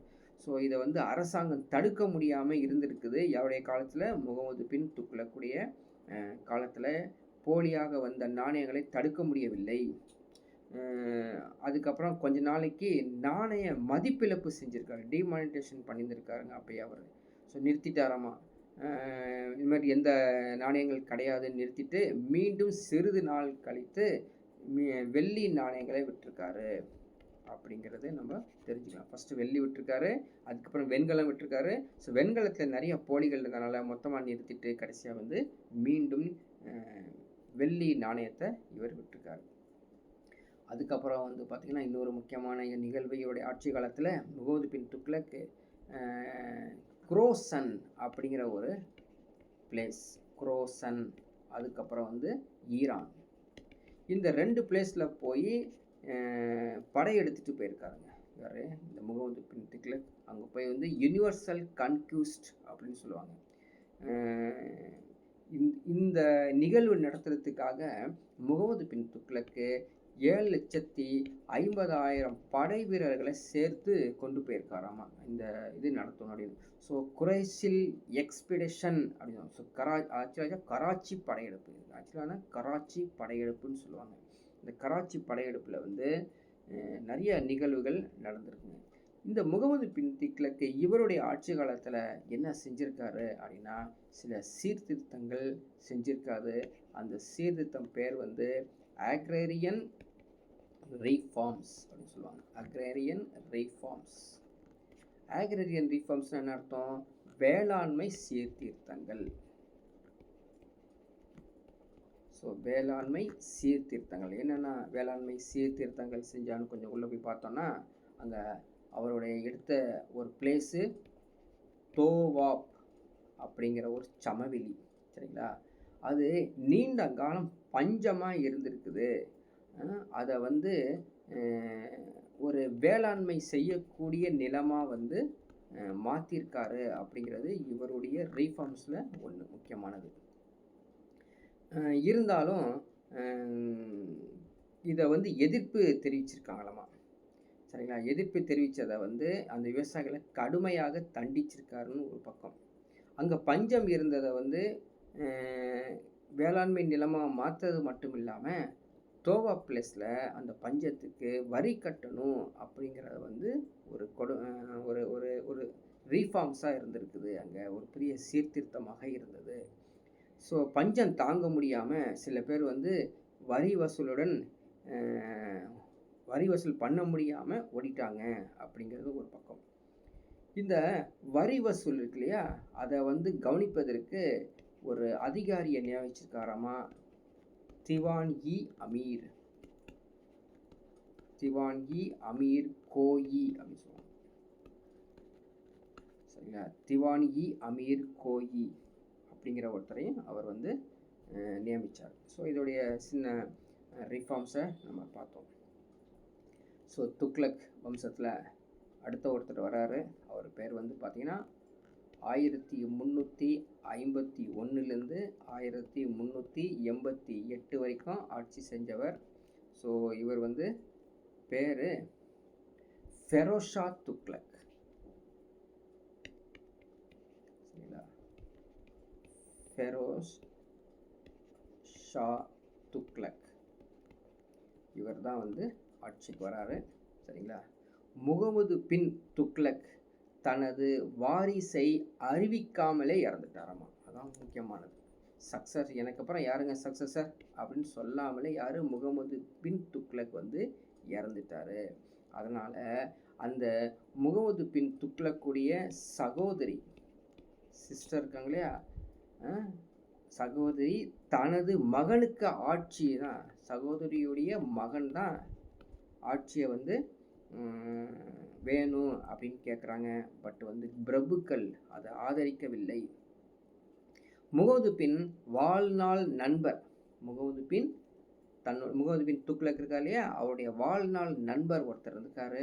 அந்த நண்பர் பேர் வந்து ஃப்ரெண்டோட பேர் வந்து கான்ஹி ஜஹான்.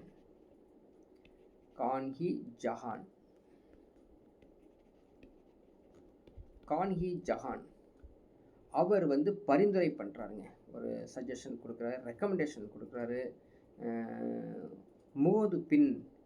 முகமதுவின் மகன் ஒருத்தர் இருக்கார் இல்லைங்களா, அவரே நீங்கள் வச்சுக்கோங்க அப்படின்னு சொல்கிறாரு. சரிங்களா? அந்த மகன் தான் யார் அப்படின்னு பார்த்தீங்கன்னா ஃபெரோஸ். ஸோ ஃபெரோஸ் அப்படிங்கிறது யார்? முகமது பின் துக்ளக்குடைய மகன். பட் இவர் என்னங்கன்னா குழந்தை எப்படி ஆட்சி செய்வது அப்படிங்கிற லெவலில் ஆட்சியை கொண்டு வராங்க. ஃபெரோஸ் ஆட்சியை அமர்றாரு. இவர் ஆட்சி காலத்தில் கண்டிப்பாக என்னது, இந்த கான்ஹி ஜஹான் தான் மெயினாக வந்து ஆட்சி செஞ்சுருக்காரு. இவர் குழந்தையாக இருந்திருக்காரு. இவருடைய ஆட்சி காலத்தில் யார், ஃபெரோஸ் ஷாவுடைய ஆட்சி காலத்தில் சமரச கொள்கை நிறைய நடந்திருக்கு. சமரச கொள்கை. ஸோ சமரச கொள்கை யார் கூட செய்திருக்காங்கன்னா பிரபுக்களுடன் சமரச கொள்கை. ஸோ கான்சிலரட்டரி பாலிசி டுவர்ட்ஸ் நோபல்ஸ், அந்த பணம் படைத்த பிரபுகள் கூட சமரசம் செஞ்சிருக்காரு. பிரபுக்கள் வகுப்பினர் பார்த்தீங்கன்னா மத தலைவர்களுடன் சேர்ந்து, அதாவது என்ன பண்ணியிருக்காங்க, பிரபுக்கள் ப்ளஸ் மத தலைவர்கள் இருக்காங்களா, அவங்களுக்கு கூட சேர்ந்து தான் இவர் வந்து ஆட்சி செஞ்சுருக்கார். அவங்க சொல்கிறத கேட்டுட்டு தான் இவர் வந்து சமரச கொள்கையோட ஃபெரோஸ் ஷா துக்ளக் வந்து ஆட்சி செஞ்சுருக்காரு.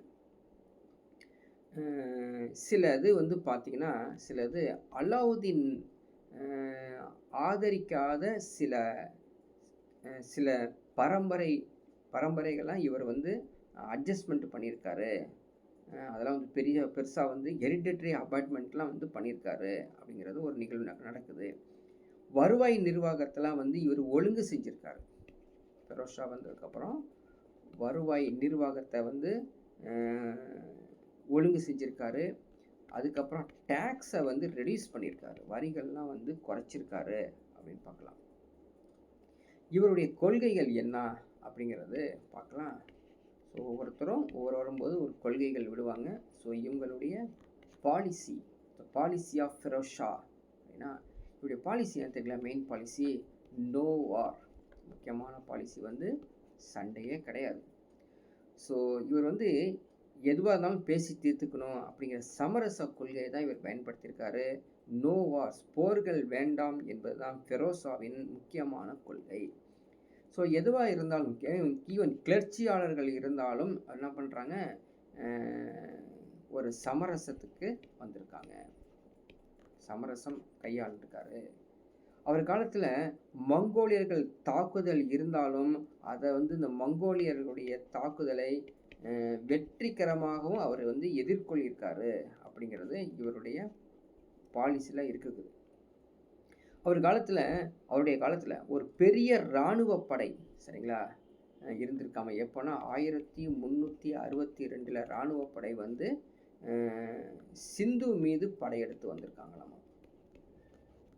இவர் வார் வேண்டாம்னு சொன்னாலும் he succeeded in routing the enemies of the way அப்படின்றது முக்கியமானது.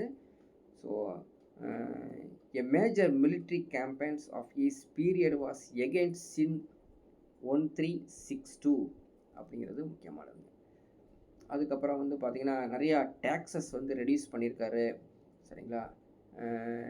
ஜசியா வெரியை வந்து நான் முஸ்லீம்களுக்கு கொடுத்துருக்காரு. ஜசியா வந்து வரி அப்படிங்கிறது நான் முஸ்லீம்ஸ், ஈவன் பிராமின்ஸ் வர பண்ணியிருக்காரு. அதே மாதிரி காம்ஸ் KHAMS காம்ஸ் அப்படிங்கிறது 1/6 ஆஃப் தி பூட்டி கேப்சர் அப்படின்னு சொல்லுவாங்க, கேப்சர் டியூரிங் வார். ஸோ போரில் வந்து கேப்சர் பண்ணக்கூடிய அந்த பிளேஸை 1/6 மடங்கு நீங்கள் வரியாக செலுத்திடணும் அப்படின்லாம் நிறையா வந்து இந்த ஃபெரோஸ் ஷா கொண்டிருக்காரு. ஸோ ஃபெரோஸ் ஷாவில் அடுத்த மத கொள்கையும் இருக்குது. ஃபெரோஸ் ஷாவில் வந்து ரிலிஜியஸ் பாலிசி அதுவும் கூட வச்சுருந்துருக்காருங்க. என்ன, வைத்திக இஸ்லாமை ஃபெரோஸ் ஷா ஆதரித்தார். இவர் ஆதரித்த மதம் என்ன அப்படின்னு பார்த்தீங்கன்னா ஆர்த்தோடாக்ஸ் இஸ்லாம். ஆர்த்தோடாக்ஸ் இஸ்லாமை வந்து இவர் ஃபாலோ பண்ணியிருக்காரு அப்படிங்கிறது ஞாபகம் வச்சு கேட்பாங்க. டேரக்டாக இஸ்லாம் கிடையாது, ஆர்த்தோடாக்ஸ் இஸ்லாம் ஃபாலோ பண்ணியிருக்காரு.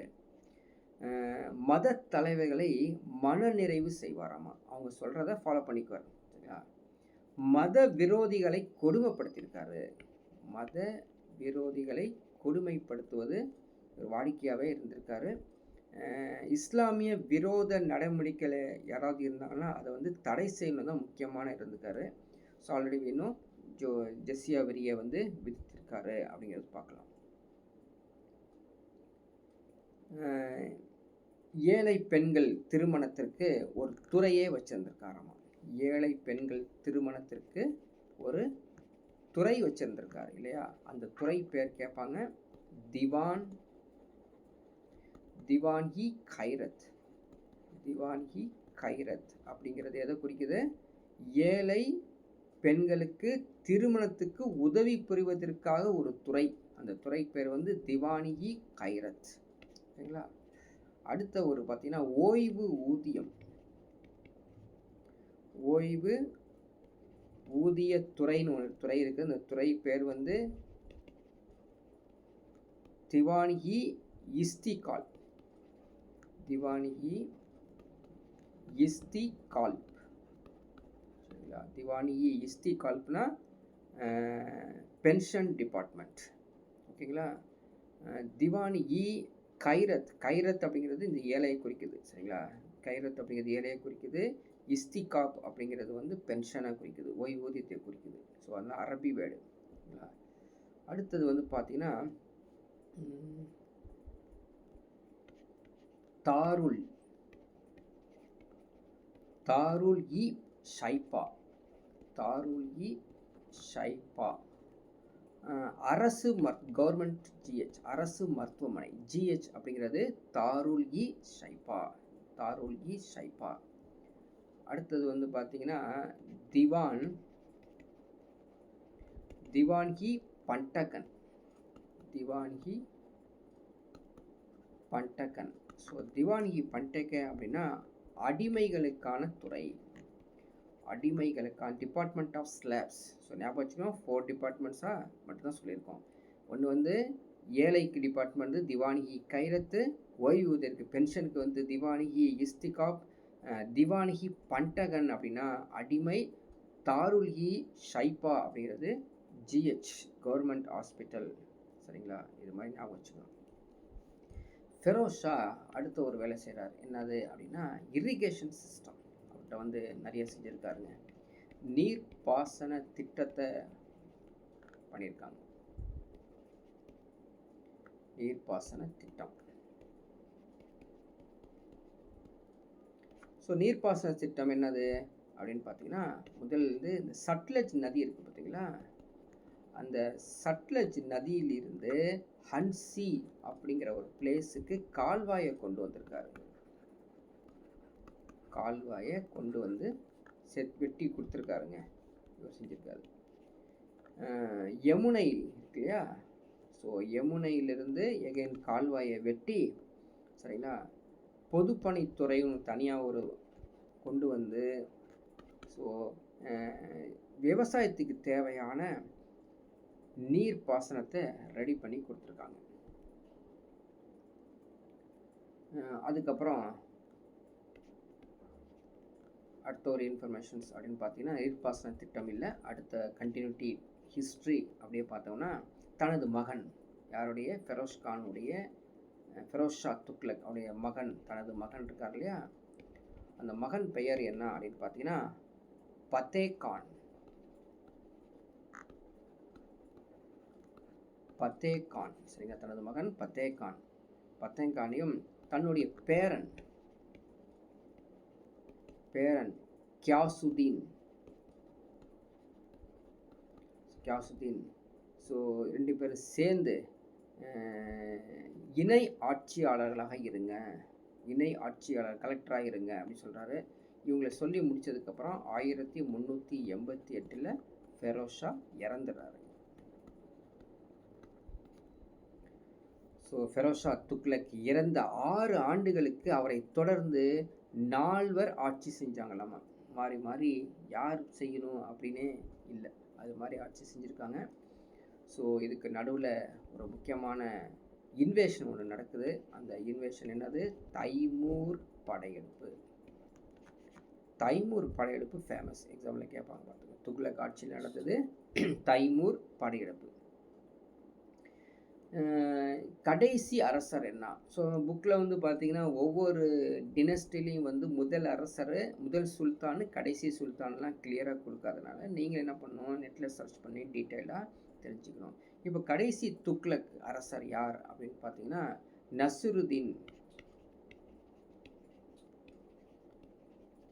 நசுருதீன் முகமது ஷா. நசுருதீன் முகமது ஷா 1394 1412 வரைக்கும் ஆட்சி செய்தவர் தான் இவர். இவர் வந்து பார்த்தீங்கன்னா மத்திய ஆசியாவில் தைமூர் படையெடுப்பு செய்தவர். சரிங்களா, தைமூர் அப்படிங்கிறவங்க தில்லியை சூறையாடிட்டு போயிட்டாங்க. அந்த தில்லியை சூறையாடிய ஆண்டு வந்து 1398. கொல்லார், கல்ச்சர், தச்சர், ஸோ இது மாதிரி கைவினை பொருட்கள் செய்வாங்க இல்லையா, யாராரு, masons work, stone cutters, carpenters, சரிங்களா, கைவினை, அவங்க எல்லாத்தையும் சிறைப்பிடிச்சிடுறாங்களாமா. சிறைப்பிடித்து தைமூர் தனது தலைநகர் சமர்காண்ட் அங்கே போய் இவங்களை வந்து வச்சுருவாங்க. ஸோ தைமூருடைய தலைநகரம் அப்படின்னு பார்த்தீங்கன்னா சமர்காண்ட். கேட்பாங்க, நோட் பண்ணிக்கோ, சமர்கண்ட்னு சொல்லுவாங்க. ஸோ சமர்கண்டில் போய் இந்த கைவினை கிராஃப்ட் ஒர்க் செய்கிறவங்க, அதே மாதிரி அதாவது சொல்கிறது இந்த ரைசிங் பில்டிங்ஸ்லாம் செய்கிறாங்க இல்லையா, அவங்களெல்லாம் எடுத்துகிட்டு போய் அங்கே வச்சுக்குவாங்களாமா. நசுருதீன் 1412 வரையிலும் சமாளித்து எதுவுமே முடியாமல் விட்டுறாருங்க. ஸோ இந்த படையெடுப்பில் வந்து வேறு வழி இல்லாமல் இந்த படையெடுப்பு முடிஞ்சிருது. ஸோ கடைசியாக வரக்கூடிய ஐ திங்க் பார்த்திங்கன்னா சையது வம்சம். சையது வம்சம் 1406 1414லேருந்து 1451 வரைக்கும் இவங்க வந்து ஆட்சி செஞ்சவங்க.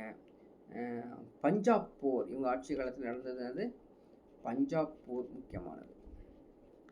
பஞ்சாப் பேட்டில். பஞ்சாப் போர் அணிவகுப்பில் கிசர் கானை துணையோடு நியமித்தாங்க. ஃபஸ்ட்டு கிசர் கான் இல்லையா, கிசர் கானை துணையோடு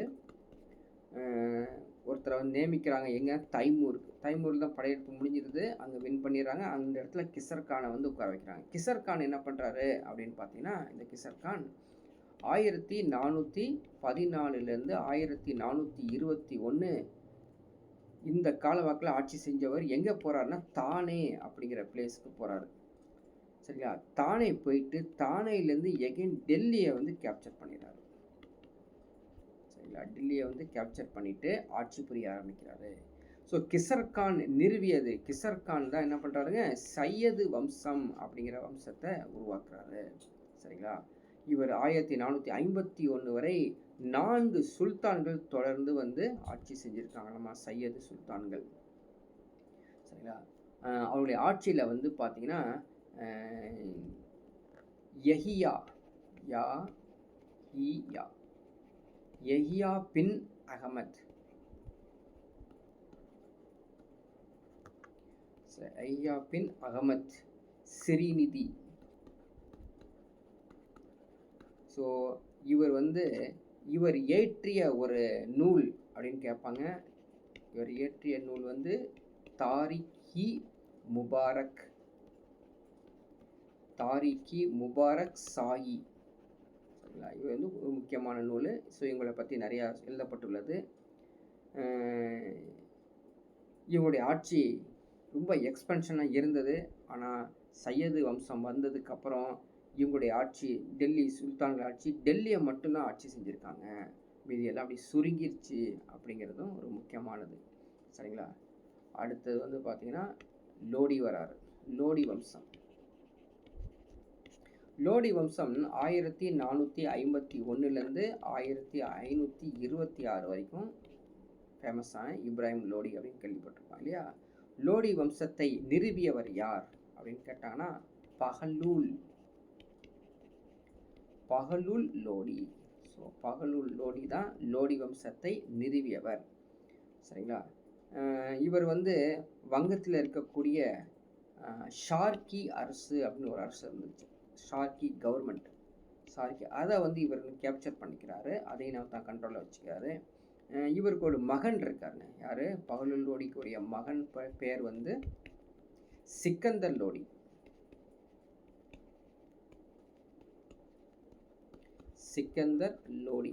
ஸோ சிக்கந்தர் லோடி ஆட்சி செய்கிறார். 1489லேருந்து 1517 வரைக்கும் இவர் ஆட்சி செய்கிறார்.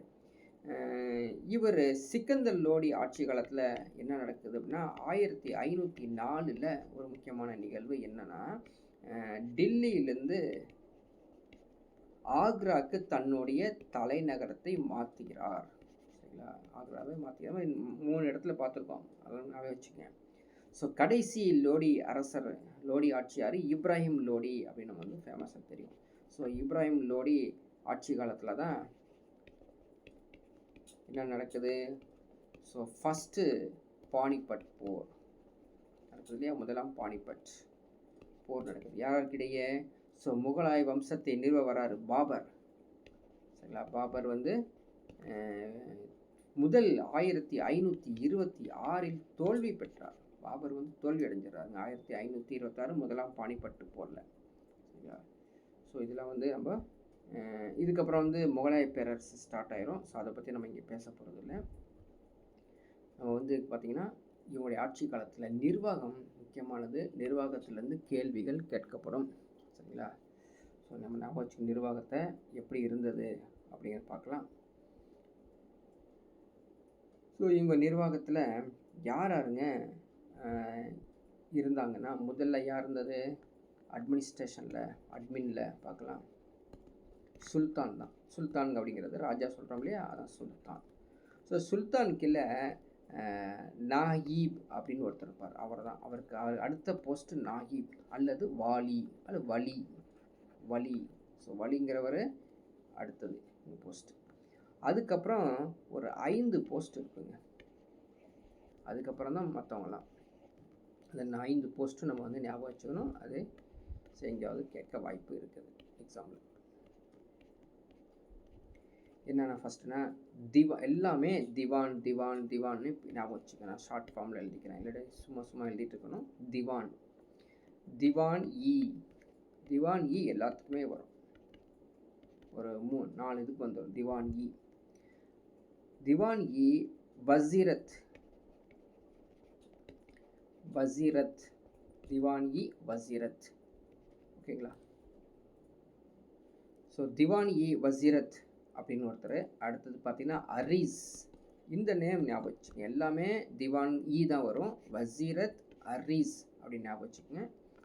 இன்ஷா, இஎன்எஸ்ஏ, இன்ஷா. அடுத்தது வந்து பார்த்தீங்கன்னா ரசாலத், RASALATH, ரசாலத். இந்த நேம் மட்டும் ஞாபகம் வச்சுக்கோங்க. அடுத்தது ஜுடிஷியல், ராஸ்டா, ஜுடிஷியல். இப்படி தான் இவங்களுக்கு இருக்கும். ஓகேங்களா? இவங்களுக்கு என்ன பெயர்கள், இவங்க என்ன போஸ்ட்டு? ஜுடிஷியல் அப்படிங்கிறது ஆக்சுவலாக எப்படி நம்ம ஞாபகம் வச்சுட்ருக்கோம் அதே மாதிரி ஞாபகம் வச்சுக்கோங்க. இதுக்கு வந்து ஜுடிஷியல் வராது. காசி, இதுக்கு வந்து காசின்னு வரும். QAJI, காஜி. ஸோ காஜினா என்னது? ஜஸ்டிஸை குறிக்குது. ஜஸ்டிஸ் சீஃப், ஜஸ்டிஸ் நீதிபதி. ஸோ ரசாலத் என்னங்க? ரசாலத் அப்படிங்கிறது ரிலீஜியஸ், மத சம்பந்த தலைவர். அவர் ரிலீஜியஸ், டிபார்ட்மெண்ட் ஆஃப் ரிலீஜியஸ் அஃபேர்ஸ்னு சொல்லுவாங்க. இன்ஷா அப்படின்னா கரஸ்பாண்டன்ட், அதாவது கரஸ்பாண்டன்ஸ்னு எழுதுகிறேன் ஷார்ட் ஃபார்மில். அதாவது டிபார்ட்மெண்ட் ஆஃப் கரஸ்பாண்டன்ஸ். அதாவது நம்ம வந்து என்ன சொல்கிறாங்க, தகவல் துறை சொல்கிறோம், கம்யூனிகேஷன் வரும். இன்னொன்று சொல்லுவாங்க, இவரை பற்றி நம்ம அரசை பற்றி சொல்லக்கூடியவங்க. அடுத்தது வந்து பார்த்திங்கன்னா அரீஸ் அப்படிங்கிறது டிஃபென்ஸ் மினிஸ்டர், பாதுகாப்புத்துறை அமைச்சர். சரிங்களா? வசீர்னா எதை குறிக்குதுன்னா பிரைம் மினிஸ்டரை குறிக்கும். இவருக்கு இல்லை வசீரத் அப்படிங்கிற பிரைம் மினிஸ்டர். வசீர் act as a prime minister. So but வசீர் இன்னொரு வந்து ஃபினான்ஸ் மினிஸ்டராகவும் இருப்பாங்க. ஸோ வசீரத் அப்படிங்கிறது வந்து ஃபினான்ஸ் மினிஸ்டர், வசீர் அப்படிங்கிறது பிரைம் மினிஸ்டர்ஸ். 2 வேலையும் இவங்க வந்து செய்வாங்க. இந்த ஸ்ட்ரக்சரை வந்து ஞாபகம் வச்சுக்கணும். ஓகேங்களா? அடுத்தது வந்து பார்த்திங்கன்னா இவங்களது இக்தாஸ். ஸோ இதான் எக்ஸாம்பிள் கேட்பாங்க, நோட் பண்ணிச்சுக்கோ. இந்த இதெல்லாம் கடைசியாக இக்தாஸ்னால் என்ன? இக்தாஸ் வந்து ஷிக்ஸ், SHIQS, ஷிக்ஸ். அதுக்கப்புறம் பர்கானா, PARGANA, பர்கானா. அதுக்கப்புறம் வில்லேஜ். அப்போ உங்களுக்கு புரிஞ்சிருச்சு இல்லையா? வில்லேஜ்லாம் சேர்ந்தது பர்கானா சேர்ந்தது ஷிக்ஸ்லாம் சேர்ந்தது இக்தாஸ். இக்தாஸ் நினைக்கிறீங்களா? மாகாணம், ப்ரொவின்சஸ் தான் இக்தாஸ். ஷிக்ஸ் அப்படிங்கிறது டிஸ்ட்ரிக்ட்ஸ்.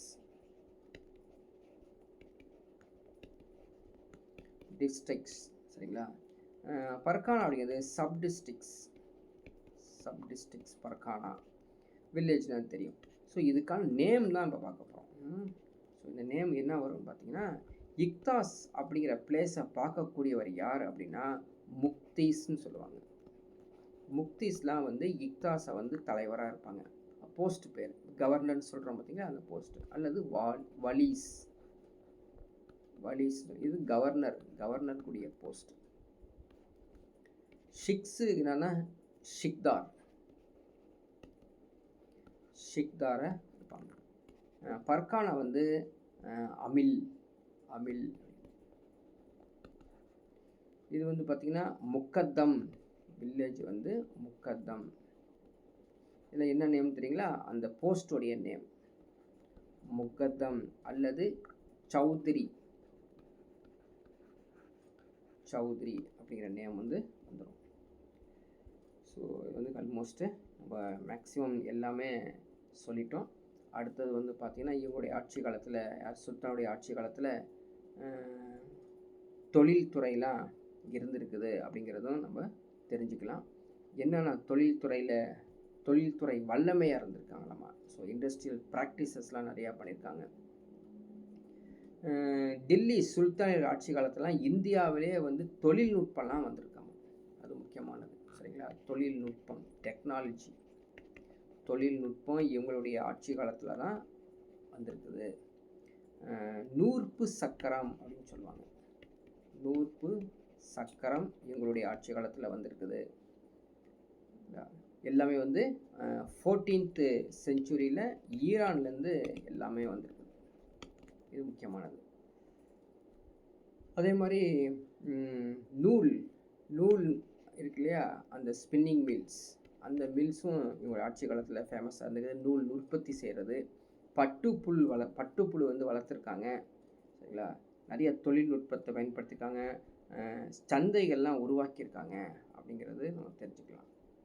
சரிங்களா? அதே மாதிரி இவங்க வந்து எஜுகேஷனுக்கு நிறையா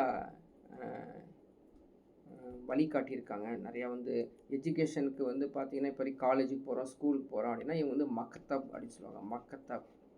ஸோ மக்கத்தப் அப்படிங்கிறது வந்து எஜுகேஷன் உள்ளே நுழையக்கூடிய அந்த ப்ரைமரி எஜுகேஷனை சொல்கிறது. அதே மாதிரி சூஃபிகள் இவங்களுடைய ஆட்சி காலத்தில் இருந்திருக்காங்க. சூஃபிகள், ஸோ சூஃபிசம் அப்படின்னு சொல்லுவாங்க. 14ஆம் நூற்றாண்டில் வந்து சூஃபிகள் மத்தியில் செல்வாக்கு மிக்கவராக இருந்தாங்க. இவங்க எங்கே வாழ்ந்துருக்காங்கன்னா, முல்தான் அப்படிங்கிற பிளேஸை மையமாக கொண்டு வாழ்ந்திருக்காங்க. அதுக்கப்புறம் வந்து சிஸ்டி அப்படிங்கிற துறவிகள் இருந்திருக்காங்க. சரிங்களா? சிஸ்டி துறவி, அதில் முக்கியமானவர் வந்து பார்த்திங்கன்னா சிஸ்டி துறவி பேர் வந்து ஷேக் நிசாமுதீன். ஸோ நிசாமுதீன் சொல்லி ஒரு பிளேஸ் இருக்கு இல்லையா, ஸோ இவருடைய பேரில் தான் அந்த நிசாமுதீன் அப்படிங்கிற பிளேஸ் இருக்குது. இவர் வந்து 1307 1322 வரைக்கும் வாழ்ந்தவர். இவர் சூஃபிசம் வந்து அடிப்படையாக கொண்டு வந்தவர். ஓகேங்களா? ஸோ அடுத்து இன்னும் 2-3 பாயிண்ட் இருக்குது. ஸோ கேஸ்ட் அண்டு உமன், சாதியும் பெண்களும் எப்படி இருந்திருக்காங்க, இவங்களுடைய சாதி, அதுக்கப்புறம் வந்து பெண்களுடைய நிலை எப்படி இருந்தது அப்படின்னு கேட்பாங்க. ஸோ பார்த்திங்கன்னா என்ன, நிறைய வந்து வரிகள் செலுத்தியிருக்காங்க. வரி வந்து யாராவது செலுத்தாமல் இருந்தாங்க அப்படின்னா அவங்கள வந்து அடிமையாக்கிப்பாங்க. சரிங்களா? அது இந்த ஒரு சாதியிலையும் பெண்களையும் இருந்து சாதி அமைப்பு இருந்துச்சுன்னா கண்டிப்பாக சாதி அமைப்பு இந்த சுல்தானுடைய ஆட்சி காலத்தில் இருந்திருக்குது அப்படிங்கிறத தெரிஞ்சுக்கணும். கேட்பாங்க, இருந்திருக்கானா? இருக்கு, அமைப்பு இருந்திருக்குதுங்க. ஓகே, அடுத்தது மேல்தட்டு இஸ்லாமிய சமூகத்தில் பெண்கள் வந்து பர்தா அணிந்திருக்காங்க அப்படிங்கிறத நம்ம கேள்விப்பட்டிருக்கலாம். அது எப்படி? மேல்தட்டுன்னு அர்த்தம், ஒரு ஹை போஸ்ட்டு அல்லது நிறைய பணம் படைத்தவர்கள் அவங்க வந்து பர்தாவை வந்து அணிந்திருக்காங்க, கீழ்த்தட்டு அணியவில்லை அப்படிங்கிறத வந்து சொல்ல, பட் வந்து மேல்தட்டு அணிந்திருக்காங்க, கடைப்பிடித்திருக்காங்க. ஏன்னா அதுக்கு ஒரு இன்சிடெண்ட் இருக்குது. சரிங்களா? ஒரு ராணி வந்து அவங்க வந்து பார்க்க வரும்போது பர்தா அணிந்து வந்தார்கள், மற்றவங்களாம் அணியவில்லையே அப்படிங்கிற மாதிரி ஒரு டிஃப்ரென்ஸ் காமிப்பாங்க. ஒரு இடத்துல அது சொல்லப்பட்டுள்ளது. சரிங்களா? அதுக்கப்புறம் வந்து குடும்ப உறுப்பினர்கள் தவிர வேற யாரும் ஆண்களோடும் எவ்வித தொடர்பும் இன்றி இருந்தாங்களாமா. யாரு? பெண்கள் எப்படி இருந்தாங்க? குடும்ப உறுப்பினர்கிட்ட மட்டும்தான் பேசுவாங்க. பக்கத்து வீட்டில் அங்கெல்லாம் போய் பேச மாட்டாங்க. பெண்களுக்கு தடை இருந்திருக்குது. அதுக்கு பேர் என்ன தெரியுமா? சென்னா அப்படின்னு சொல்லுவாங்க. செனானா அப்படின்னா அர்த்தம், பெண்கள் தன்னுடைய குடும்ப உறுப்பினர்கள் மட்டும்தான் பேசணும், மற்றவங்க யார்கிட்டையும் பேசக்கூடாது அப்படின்னு இருந்திருக்குது. ஆர்கிடெக்சர், எங்களுடைய ஆட்சி காலத்தில் கட்டடக்கலை எப்படி இருந்தது அதை பற்றி சொல்ல தேவையில்லை. நிறையா வந்து நம்ம என்ன பார்த்துருக்காங்க, ஆர்ச்சு, டோமு, ஃபால்ஸு எல்லாமே நம்ம பார்த்துருக்கோம் இல்லையா. சுண்ணாம்பு கலவையை வச்சு பயன்படுத்தி நிறையா வந்து இவங்க செஞ்சுருக்காங்க. பளிங்கு கற்களை பயன்படுத்தி சிகப்பு, சாம்பல், மஞ்சள் நிற மணற்கல்கள் கட்டிட ஸோ தாஜ்மஹால்லாம் கட்டினதெல்லாம் நம்ம வந்து கேள்விப்பட்டிருப்போம். சரிங்களா? சரி, குதுப்பினார் இல்லையா? குதுப்பினாரை மறக்க முடியுமா? ஸோ குதுப்பினார் வந்து இவங்களுடைய கட்டடக்கலைக்கு முக்கியமானது. ஸோ இதில் எல்லாமே நம்ம ஏற்கனவே அப்பப்போ சொல்லிகிட்டே வந்துட்டுருக்கோம். சரி, இவங்களுடைய ஆட்சி காலத்தில் மியூசிக் டான்ஸ் எப்படி இருந்திருக்குது அப்படின்னு பார்க்கலாம். மியூசிக்கு டான்ஸ், இசையும் நடனம். இஸ்லாமியர்களுக்கு அந்த ஆட்சி காலத்தில் ரபாப் ரபாப் ரபாப் மற்றும் சாரங்கி, இவங்க யாருங்க அப்படின்னு பார்த்தீங்கன்னா, இவங்க தான் இசைக்கருவிகள். ரபாப் மற்றும் சாரங்கி போன்ற இசைக்கருவிகளை கொண்டு வந்தவர் இவங்க தான். சரிங்களா? இவருடைய ஆட்சி காலத்தில் அமீர் குஸ்ரு இருந்தார் அப்படின்னு கேள்விப்பட்டிருக்கோம் இல்லையா? அமீர் குஸ்ரு சாரி இசையில் ஃபேமஸ் ஆனவர், மியூசிஷியன் அப்படின்னு சொல்லுவோம். அதே மாதிரி சூஃபிசத்தில் இருந்தவர் பிற்போதன். ஸோ ஒரு மிகப்பெரிய இசை அறிஞர், அவர் இசைஞராக இருந்தவர். இவர் வந்து மியூசிக் டைரக்டராக இருந்தவர் தான். ஃபெரோஷா துக்லா அவருடைய காலத்தில் வந்து பார்த்தீங்கன்னா ராக் தர்பன் அப்படி இருந்தது. இந்த சின்ன சின்ன பாயிண்ட் தான் கேட்டு விட்டுருவாங்க, பார்த்துக்கோ. ராக் தர்பன் என்ற இந்திய சமஸ்கிருத இசை நூல் பாரசீக மொழிக்கு மாற்றினாருங்க. ஸோ இந்தியாவில் இருக்கக்கூடிய சமஸ்கிருத இசை நூலை பாரசீக மொழிக்கு மொழிபெயர்த்தவர் இந்த ராக் தர்பன் அப்படிங்கிறத நம்ம ஞாபகம் வச்சுக்கணும். ஓகேங்களா?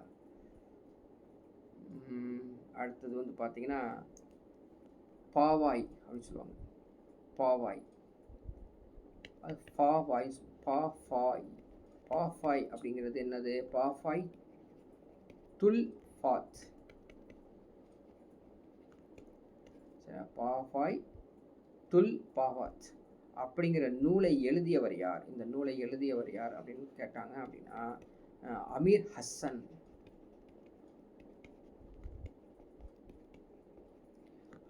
ஹசன் அப்படிங்கிறவர் இந்த நூலை எழுதி. ஸோ நூல் எழுதுனதுலாம் நீங்கள் வந்து கொஞ்சம் ஸ்ட்ராங்காக படித்து வச்சுக்கணும். ஸோ இதோட மேக்ஸிமம் நான் வந்து இந்த சுல்தானுடைய அனைத்தையும் நம்ம வந்து சொல்லியிருக்கோம். ஸோ பட் இது வந்து ஒரு important key points, exam key பாயிண்ட்ஸ்னால் படிக்க கஷ்டமாக இருக்குது அப்படின்னா இதை மட்டும் பெஸ்ட்டாக படிங்க. இதுலேருந்து முக்கியமான கேள்விகள் வந்துடும். சப்போஸ் நான் படிச்சிட்டேங்க சார், இது எனக்கு கிளியராக இருக்குது அப்படின்னு தெரிஞ்சுக்கிட்டீங்க அப்படின்னா you can go through it. புக்கை வந்து full and full page by page கம்ப்ளீட்டாக முடிங்க. ஸோ அதுலேயும் எக்ஸ்ட்ரா இன்ஃபர்மேஷன்ஸ் இங்கே சொல்லதெல்லாம் இருக்கும், அதையும் படிச்சுங்க. ஸோ அடுத்த ஒரு கிளாஸில் நம்ம பார்க்கலாம்.